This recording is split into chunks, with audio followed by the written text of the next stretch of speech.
Bien, vamos a continuar compartiendo este día nuestro ciclo de mensajes sobre la apostasía. Estamos en los diferentes mensajes durante este mes entendiendo qué significa la apostasía. Este día el título de la prédica es ¿Cómo identificar a un apóstata? Dijimos que la apostasía significa el conocimiento de la verdad de la palabra de Dios y a pesar de conocer la palabra del Señor, apartarnos de esa verdad. Eso significa apostasía.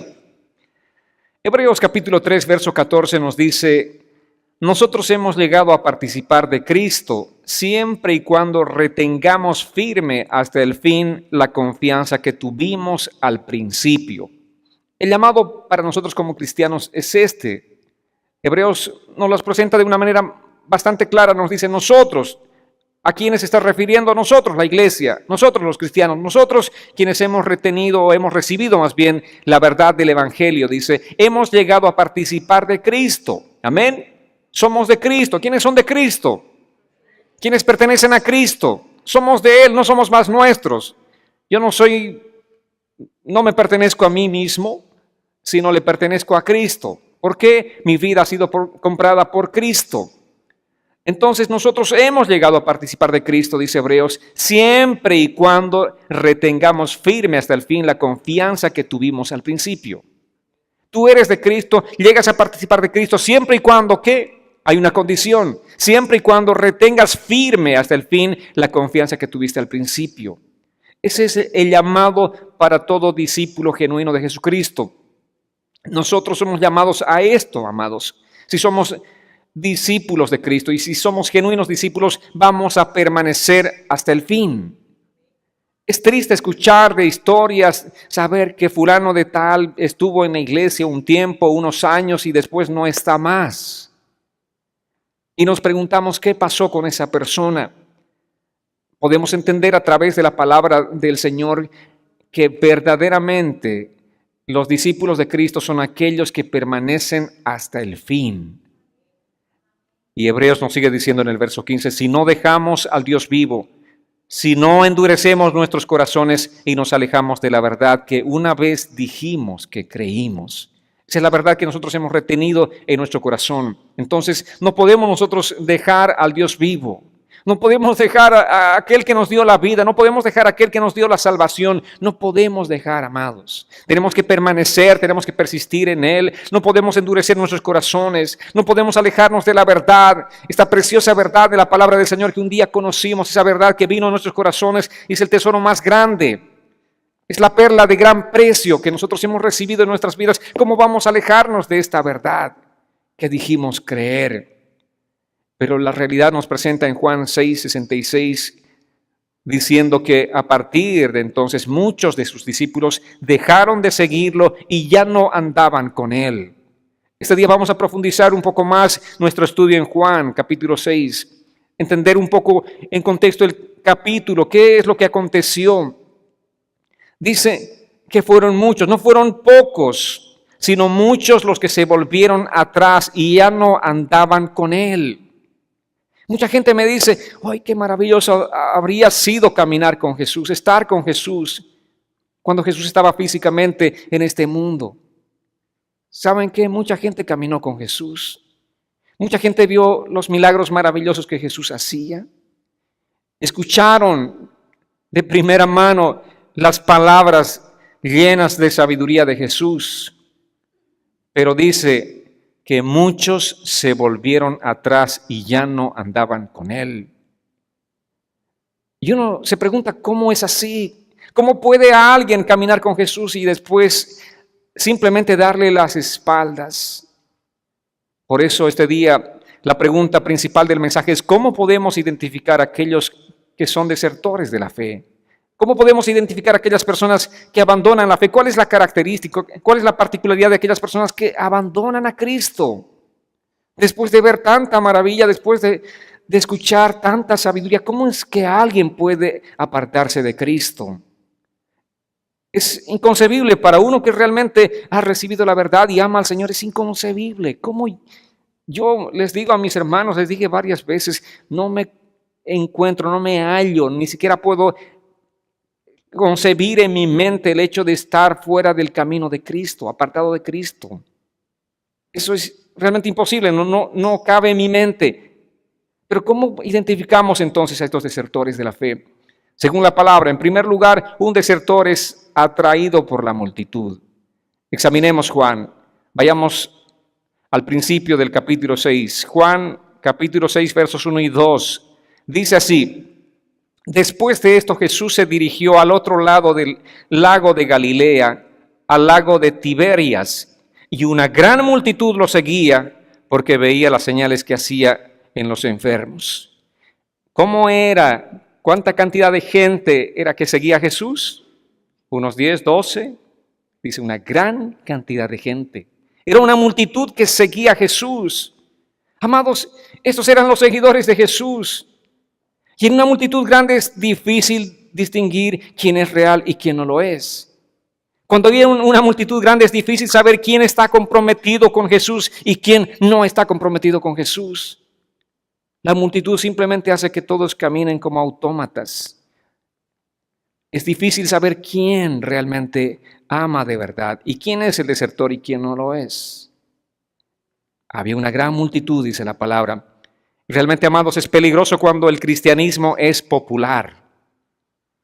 Por el año 300 de la era cristiana, el cristianismo se hizo universal. Por decreto del emperador se hizo popular. Hasta antes de ese decreto, los cristianos de verdad eran identificados por su vida, su compromiso y su entrega al Señor.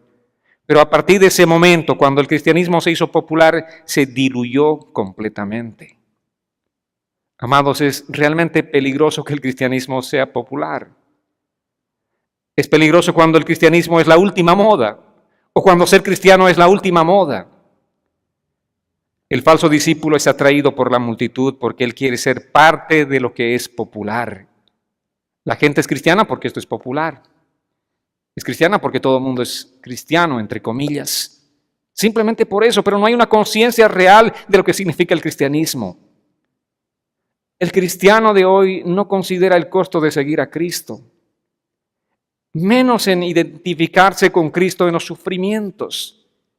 Dice el Señor que nosotros vamos a pasar por lo mismo que Jesús pasó. Jesús dijo que en el mundo tendrán aflicciones.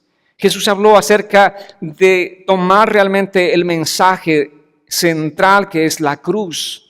Jesús dijo, si quieren ser mis discípulos tienen que tomar su cruz y seguirme. En eso consiste el cristianismo real. Pero obviamente con la popularidad del cristianismo de hoy hay muchos superficiales, cristianos superficiales, discípulos superficiales, infiltrados en la iglesia, que tarde o temprano abandonan la fe, que tarde o temprano se separan, que tarde o temprano, si ellos ven que las cosas que están buscando no les son satisfechas, se separan, abandonan. Entonces, esa es la característica aquí marcada en este primer verso de la palabra. Multitudes seguían a Jesús, multitudes. En segundo lugar, el cristiano superficial o el discípulo superficial es atraído por lo sobrenatural. Sigamos examinando. Juan 6 es nuestro texto de estudio de este día. Dice, y una gran multitud lo seguía porque veía las señales que hacía en los enfermos. Entonces Jesús subió a un monte y se sentó allí con sus discípulos. Claramente la palabra dice, así como había una gran multitud, también nos dice cuál era la razón por que seguía a Jesús. Una gran multitud lo seguía. ¿Por qué? ¿Qué dice la Escritura? ¿Por qué seguía esa gran multitud a Jesús?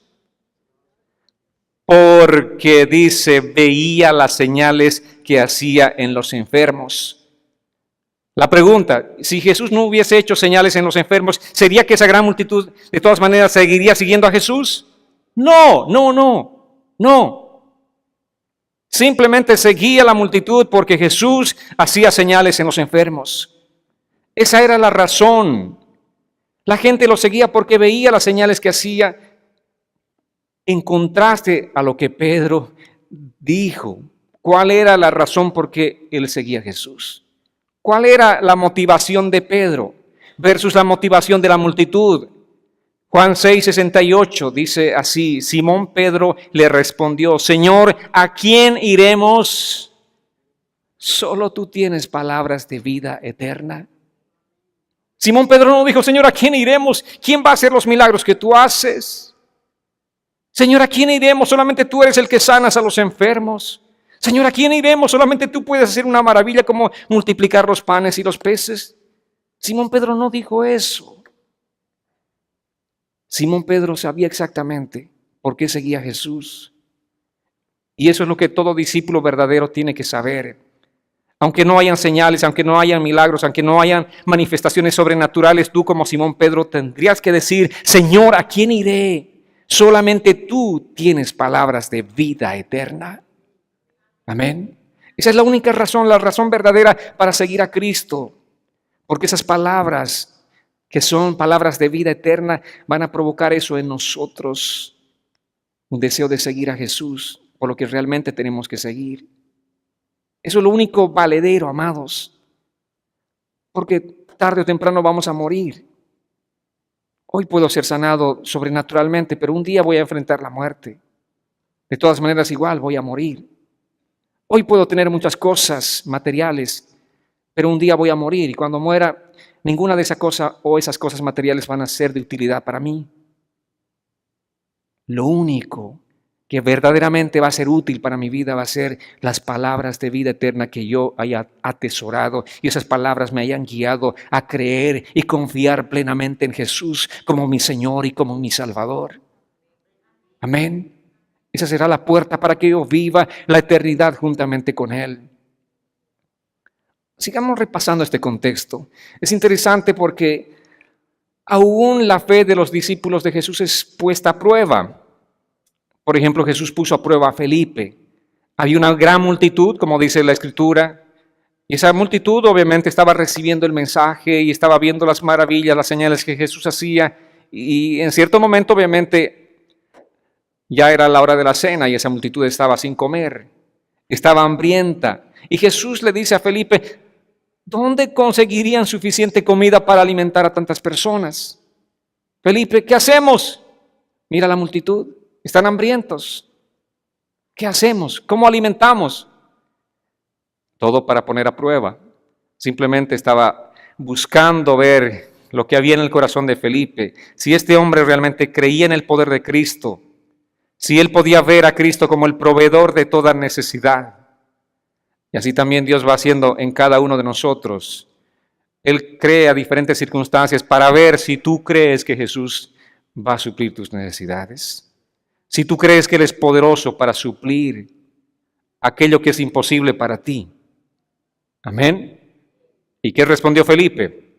Juan 6:7 dice, Felipe le respondió, ni 200 denarios de pan bastarían para que cada uno de ellos recibiera un poco.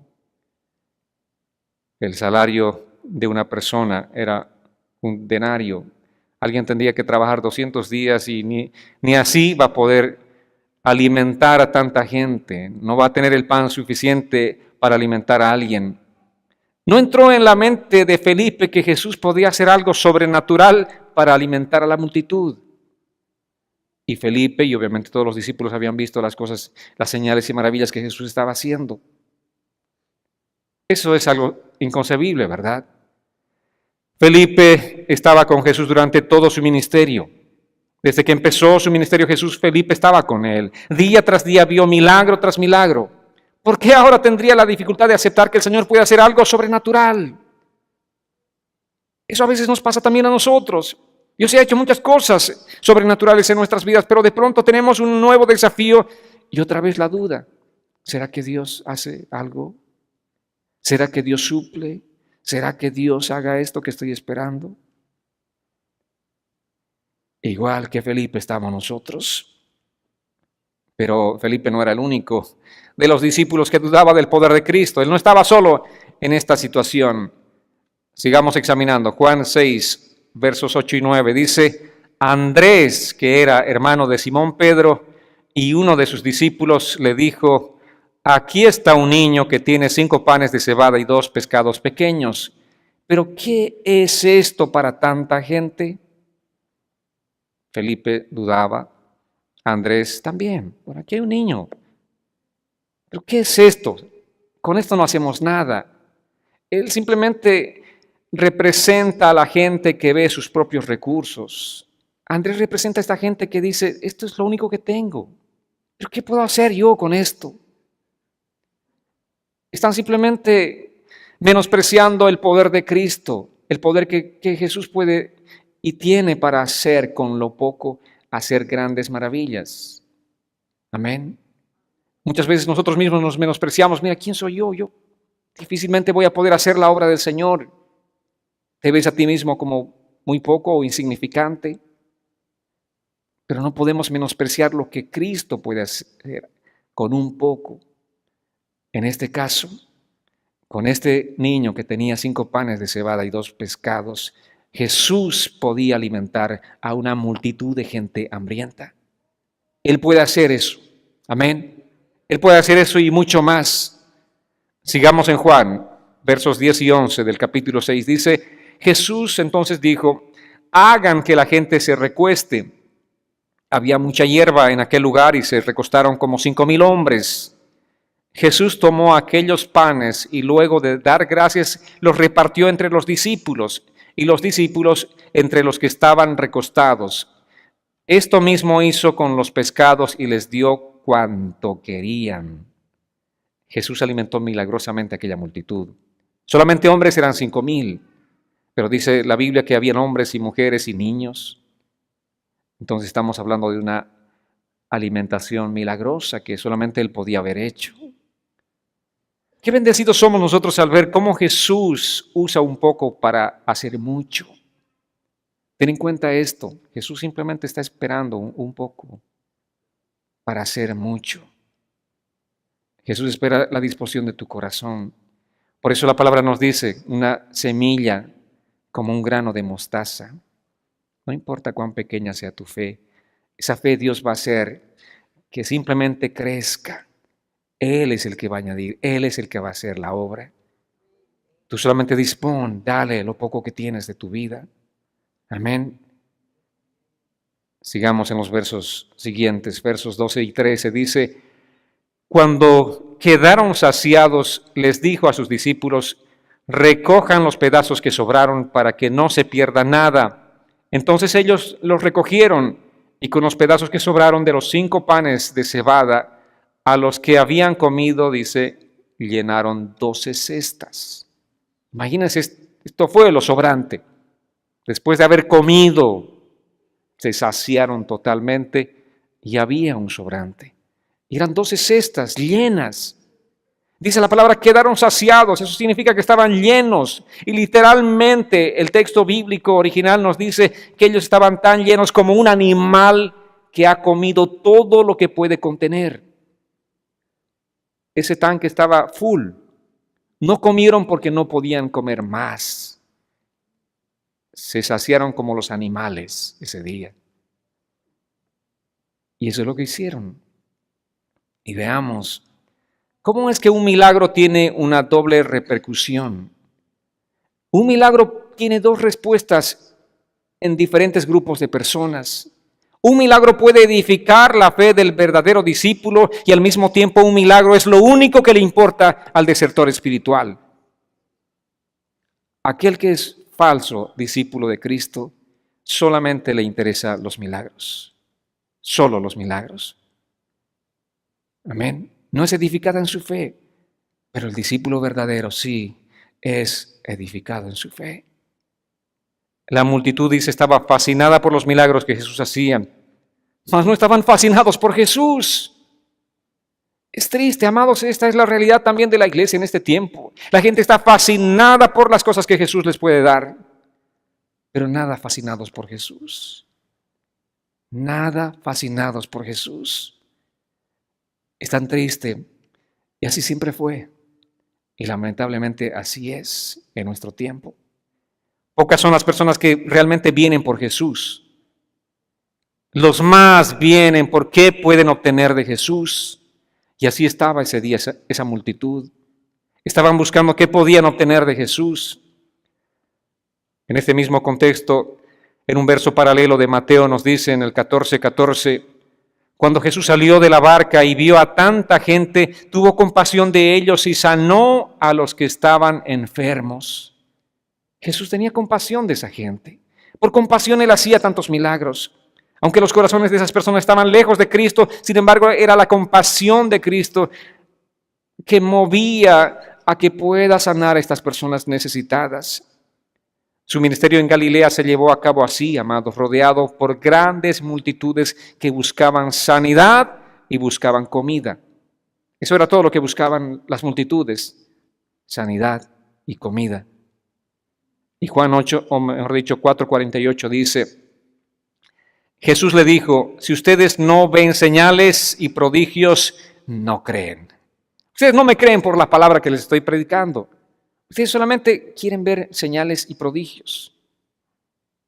Y si no ven señales y prodigios, no creen. Su corazón está endurecido. Amados, el interés por Cristo solo se debe a una preocupación por obtener el beneficio de un milagro de aquella gente que es superficial. Eso es lo que hace el discípulo falso. Tienen una preocupación inmensa, pero por obtener el milagro, el beneficio del milagro. Quieren alguna intervención divina a sus problemas temporales. Simplemente eso les interesa, que sus problemas temporales sean solucionados, pero no les interesa su corazón. No les interesa verdaderamente la salvación de sus vidas. No les interesa que Cristo venga y cambie y lave completamente ese corazón lleno de pecado y transforme ese corazón y que haga de esa persona una nueva criatura.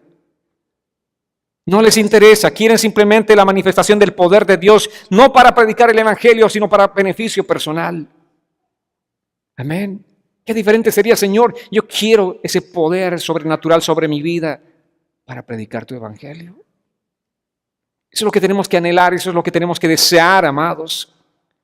En tercer lugar, aquel discípulo desertor solo piensa en cosas terrenales. Juan 6, verso 14 dice, al ver aquellos hombres la señal que Jesús había hecho, dijeron, verdaderamente este es el profeta que había de venir al mundo. Al ver la señal. Apunten dos palabras. ¿Qué dijeron? El profeta.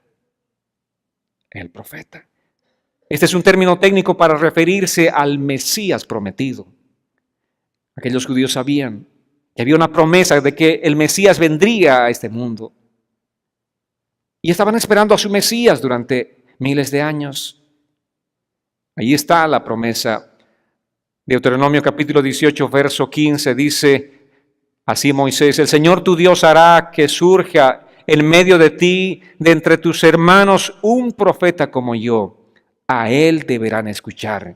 Y todo judío sabía que vendría el profeta. Pero para ellos el profeta no era cualquier profeta, porque profetas siempre han tenido. El profeta se refería al Mesías.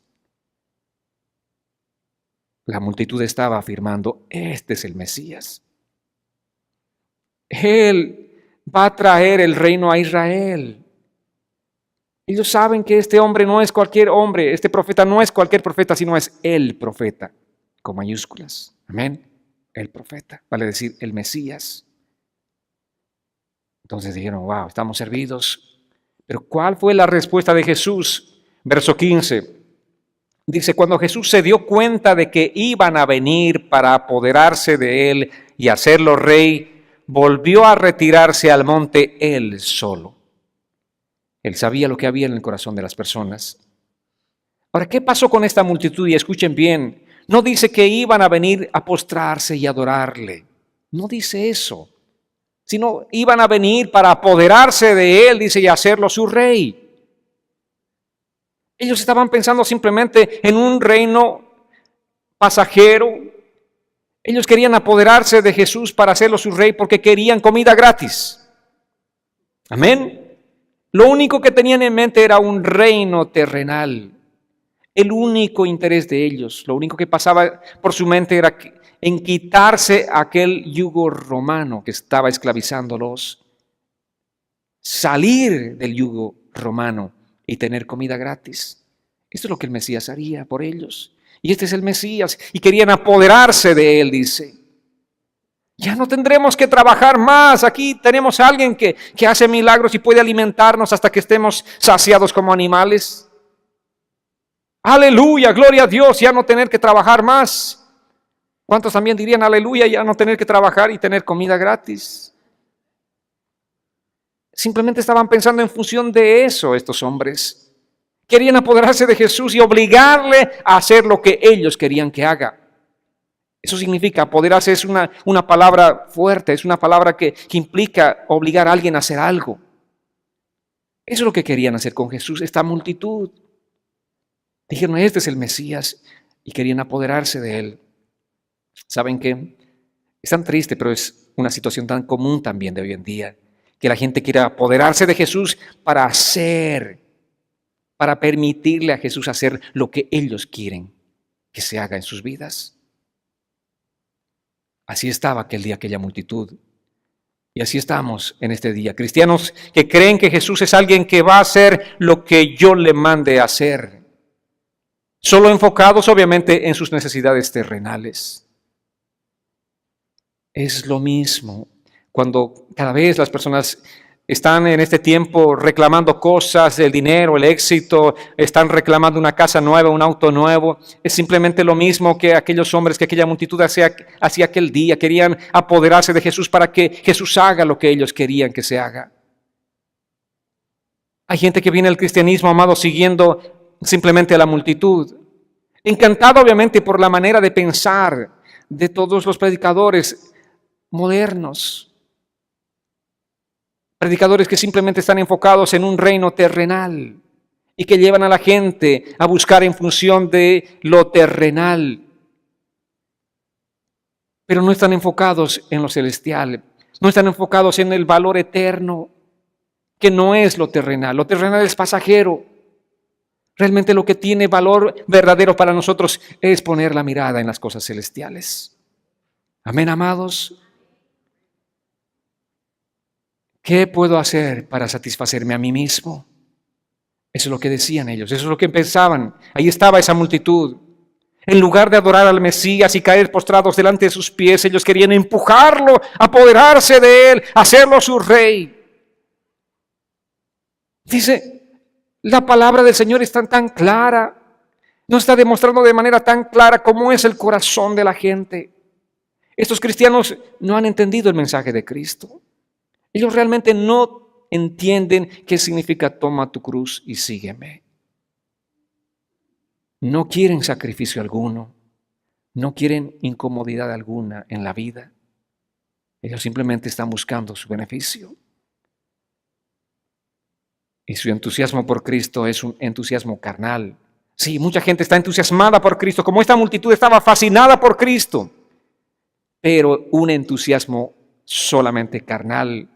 Amados, el seguidor superficial no tiene lugar para lo espiritual. En su vida no hay sentido de lo eterno, solo le interesa lo temporal.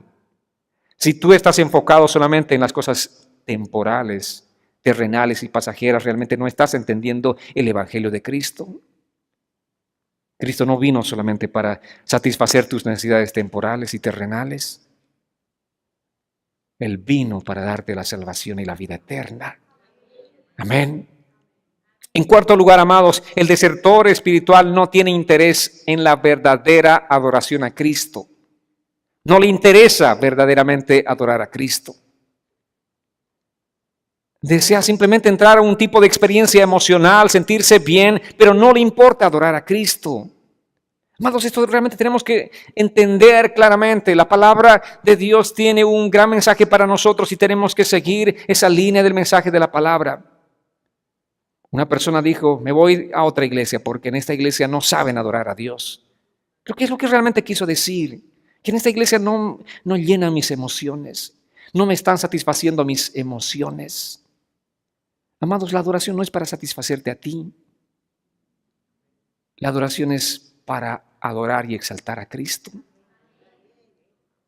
Una señora dijo, la verdad que no me gustó la alabanza de este día.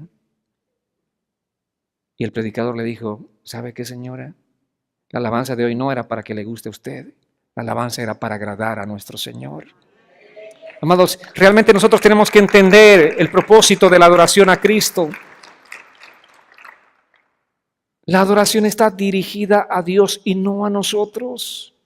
La adoración a Dios no es para hacerte sentir bien a ti. La adoración es para postrarte de rodillas delante de Él. Hemos estudiado ampliamente lo que significa esa palabra adoración. Adoración básicamente es postrarte delante de Él y adorarlo y exaltarle por quién es Él, por los atributos, por todo lo que Él representa. No se trata de ti. No es venir y hacerte sentir bien, llenar tus emociones. Eso no es adoración a Dios. Eso es adoración de ti mismo. Eso es humanismo. Eso es misticismo. Pero no es adoración a Dios. La adoración a Dios tiene que estar centrada en Dios, amados. Pero lamentablemente este tiempo la iglesia está llena de cantos que nada tienen que ver con la adoración a Dios, sino simplemente con llenar las emociones de las personas. Podemos hacer llorar a la gente, pero simplemente están tocadas emocionalmente. No nos interesa tocar las emociones de las personas. Como iglesia nos debe interesar adorar a Dios. Amén, amados. Tenemos que centrarnos en eso. Nuestra adoración tiene que estar centrada en Dios, en Cristo. Juan 6:20 dice, pero Él les dijo, yo soy, no teman. ¿Recuerdan? Jesús se fue solo, se apartó solo. Los discípulos entraron en su barca mar adentro y se les apareció como a la tercera vigilia caminando sobre el agua, y los discípulos estaban con pánico. ¿Quién es este hombre que camina sobre el agua? Y Jesús les dijo, no teman, yo soy. Qué hermoso, ¿verdad? Yo soy. Te estás pasando diferentes situaciones, problemas, angustias, por diferentes cosas que vives, y Jesús se aparece a ti y te dice, no temas, yo soy, yo estoy contigo. Amén. Mateo 14:33 dice así, el texto paralelo para entender este capítulo. Dice, entonces los que estaban en la barca se acercaron y lo adoraron, diciendo, verdaderamente tú eres el Hijo de Dios. ¿Saben qué? Fue otro milagro, obviamente, que alguien esté caminando sobre el agua es un milagro. Y Jesús estaba caminando sobre el agua. Y los discípulos de verdad que estaban en esa barca, al ver a Jesús caminar sobre el agua, dice la palabra, se acercaron y lo adoraron. Y realmente eso es lo que nosotros debamos responder todos los días en nuestras vidas. Si ves a Jesús, ¿qué tienes que hacer? Adorarlo. No importa dónde. Si estás en una barca, allí, adóralo. Amén. Esa barca puede ser tu casa. Esa barca puede ser tu trabajo. Esa barca puede ser tu auto. Esa barca es tu taller, lo que sea, donde estés. Simplemente adóralo como hicieron estos discípulos de verdad. Amados, los creyentes falsos nunca hacen eso. El falso cristiano nunca hace eso. Pero es el único momento de la adoración a Jesús en todo este relato de Juan 6. Un relato donde vemos tanto milagro, tanta señal. El único momento cuando los discípulos están en la barca y lo ven caminar a Él, lo adoran a Él. ¿Qué pasó? ¿Por qué la otra gente no adoró a Jesús cuando vieron esa manifestación de tantos milagros? Porque esa multitud, la mayoría de esa multitud son falsos. Amén. Solo les interesan los milagros, pero no les interesa Jesús. Pueden ver tantos milagros a su alrededor, pero jamás van a doblar sus rodillas delante del Señor. Amados, la multitud nunca tiene la disposición de adorar, porque no vienen a Dios para dar. La multitud solamente viene para recibir. Dame, dame, dame, dame. Pero no vienen, Dios, ¿qué puedo darte? Este día tú viniste para recibir o para dar. Todos los días tenemos que venir con esa disposición de darle al Señor. Y lo mejor que podemos darle es nuestra adoración. Amén, amados, no seamos como aquella multitud. No seamos como aquella gente interesada que siguen a Jesús simplemente por su interés pasajero. Amados, tenemos que tener ese corazón. Los falsos No se postran en adoración ante Cristo, porque no les interesa ofrecerle alabanza a Cristo. A ellos solo les interesa usarlo para que cumpla sus deseos. Es triste, ¿verdad?, que usemos a Dios. Es triste que usemos el nombre de Dios. Es triste que usemos aún la palabra de Dios. Es triste ser usados. ¿Cuántos de ustedes alguna vez han sido usados? Y se dieron cuenta que fueron usados. ¿Cómo se siente? Qué feo que se siente. No podemos usar a Dios, no podemos usar el nombre de Dios. Tenemos que adorarlo a Él genuinamente. Y los verdaderos discípulos amados van a hacer de esa pequeña barca un santuario de adoración en medio del mar. ¿Qué significa? En medio de la tempestad, en medio de la dificultad, en medio de la situación más difícil que estés enfrentando y atravesando, haz de ese lugar un santuario a Dios. Adora al Señor, glorifica al Señor, exáltale a Él. En quinto lugar, amados, el desertor espiritual es alguien que busca su beneficio y prosperidad personal. Juan 6, verso 24 dice, cuando la gente vio que ni Jesús ni sus discípulos estaban allí, entraron en las barcas y fueron a Cafarnaúm para buscar a Jesús. Aquí estaba, que esa multitud estaba aquí buscando a Jesús, porque decían, bueno, ya cenamos y ahora ya pasó la noche y ya son las 8 de la mañana, ¿qué hacemos? Seguimos teniendo hambre. Queremos desayuno. Sigamos leyendo. Versos 25 al 27 dice, cuando lo hallaron al otro lado del lago, le dijeron, Rabí, ¿cuándo llegaste acá? Jesús les respondió, de cierto les digo que ustedes no me buscan por haber visto señales, sino porque comieron el pan y quedaron satisfechos. Trabajen, pero no por la comida que perece, sino por la comida que permanece para vida eterna, la cual el Hijo del Hombre les dará, porque a este señaló Dios el Padre.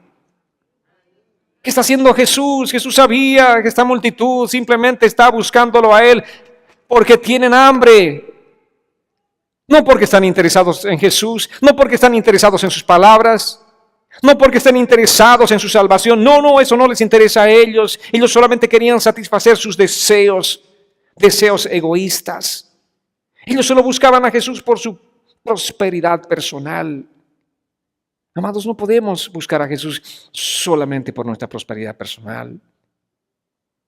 No puede ser así, amados. Y Jesús les dice algo claro. Les dice, trabajen, pero no por la comida que perece. Porque esa Dios te la va a dar. Es la promesa del Señor que Él va a satisfacer nuestras necesidades. Amén. No deseos, sino necesidades. La misma palabra dice, no hay justo desamparado. Tus necesidades serán cubiertas por el Señor. Pero dice, trabaja no por la comida que perece, sino por la comida que permanece para vida eterna. Trabaja, busca insistentemente esa comida que va a permanecer para vida eterna, esa comida que no va a ser pasajera, sino va a ser una comida para vida eterna, como dice la palabra del Señor.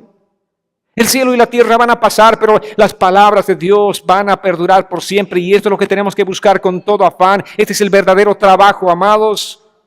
No podemos descuidar. Yo sé que mucha gente descuida la congregación, descuida muchas cosas espirituales porque están afanados en la comida terrenal. Pero dice la palabra, si vas a trabajar, trabaja por aquello que va a permanecer, por la comida que permanece para vida eterna. Si solamente nosotros como cristianos entendiésemos este mensaje, estaríamos buscando y buscando más y más de llenarnos, de alimentarnos, de edificarnos en la palabra del Señor. Amados, tenemos que responder al mensaje de Dios. Pero esta gente ignora completamente el mensaje de Jesús. Jesús le está diciendo, busquen la comida que permanece para vida eterna. Pero veamos el contexto. ¿Qué más sigue? Versos 28 al 30 dice, entonces le dijeron, ¿y qué debemos hacer para poner en práctica las obras de Dios? Jesús les respondió, esta es la obra de Dios, que crean en aquel que Él ha enviado. Le dijeron entonces, ¿pero qué señal haces tú para que veamos y te creamos? ¿Qué es lo que haces? Amados, Jesús está llamando a esa multitud a la salvación, pero a ellos no les interesa la salvación. Solo querían comer. Le dicen, ¿qué señal haces tú para que veamos y te creamos? En inglés alguien les diría, ¿really? ¿Qué estás diciendo? ¿Qué señal haces? Después de ver tantas señales maravillosas de Jesús, ahora vienen y le dicen, ¿qué señal haces tú? ¿Están bromeando? Amados, esto es inconcebible. Es realmente increíble. ¿Cómo es posible que esta gente responda de esta manera? Y eso es lo que acontece. Para la gente que busca solamente emociones, nunca hay suficientes señales, nunca hay suficientes maravillas, nunca hay suficientes milagros. Ellos siempre van a querer más y más y más. No están agradecidos por lo poco, por lo mucho que puedan tener. No hay gratitud en el corazón de esas multitudes que buscan emociones. Los discípulos superficiales son sustentados por la promesa de más y más. Amén. Este domingo tendremos muchos milagros, pero venga el siguiente que tendremos más. Y cada domingo hay más promesas de más y más milagros y la gente, obviamente, busca esos milagros. Pero Jesús les pone un alto, un stop, un freno allí. Ustedes me buscan solamente porque comieron como animales. Eso es lo que dice el texto original. No me están buscando porque realmente les interesan mis palabras. Por eso, amados, si venimos a Cristo buscando experiencias, nunca seremos saciados. Si venimos buscando a Cristo por esas experiencias, al final nos alejaremos cuando ya no hayan experiencias. No, ya no hay aquí experiencias sobrenaturales, así que ya no quiero ver nada con Cristo. Ya no me interesa Cristo. Ya no me satisface Cristo. Qué triste. Realmente es triste, amados. El desertor no busca satisfacer su alma, solo su necesidad externa. No está buscando la salvación de su alma. Y así está mucha gente. Amados, es realmente tiempo de cambiar, de revertir las cosas. No podemos buscar a Cristo simplemente por lo superficial, por lo pasajero. Es tiempo de verdad de acercarnos a Dios, pero con sinceridad de corazón. Es tiempo de buscar a Dios con una sinceridad. Tenemos que adorarlo a Él. Y Dios nos está llamando a eso, a que aprendamos a ser adoradores en espíritu y en verdad. Amén. Decimos que Dios no quiere o no puede hacer milagros. No. Dios quiere y puede. Él es el mismo de ayer, de hoy, de siempre. Pero también Él conoce cada corazón. Él sabe si nosotros solamente lo vamos a buscar a Él para satisfacer nuestras necesidades. Él sabe si solamente estás buscando a Jesús porque quieres un beneficio físico, espiritual en tu vida. Él sabe, Él conoce nuestros corazones, amados. Pero Él también sabe cuando alguien se acerca a Jesús con un corazón sincero, con un corazón que solamente busca adorarlo a Él. ¿Qué dijo Pedro? ¿A quién iremos, Señor? Solamente tú tienes palabras de vida eterna. Esa tiene que ser la única razón de buscar a Jesús. ¿A quién iremos? ¿A quién podemos ir, amados? Solamente en Él están las palabras de vida eterna. Eso es lo que tiene que interesarnos, las palabras de Jesús. Nosotros tenemos que estar concentrados, así como un día María, dice el relato de la palabra de Dios. Llegó a la casa de Marta y María estaba ahí, a los pies de Jesús. María estaba, me imagino, con la boca abierta, maravillada de escuchar las palabras de Jesús. Es lo que tenemos que hacer, maravillarnos por las palabras de Jesús. Porque esas palabras cambian, transforman nuestras vidas. Ya les dije, la palabra y el Espíritu Santo son una combinación poderosa de Dios para cambiarnos, para hacernos personas diferentes, para sacar todas las cosas de nuestra mente, para renovar nuestro entendimiento, para sacar todas las cosas de nuestra mente, aquellas cosas que no son de edificación y poner los pensamientos de Dios, y poner el sentir de Dios, y poner la compasión de Dios, y poner el amor de Dios, y poner la misericordia del Señor, y poner toda la esencia de Dios en nuestra mente. Esa es la palabra del Señor. Y así podremos ser cristianos de verdad, y así podremos realmente glorificar al Señor, amados. Amén. ¿Cuántos quieren ser cristianos de verdad, firmes, que se paren verdaderamente como discípulos del Señor? Amén. Quiero invitarles a que se pongan en pie. Vamos a orar.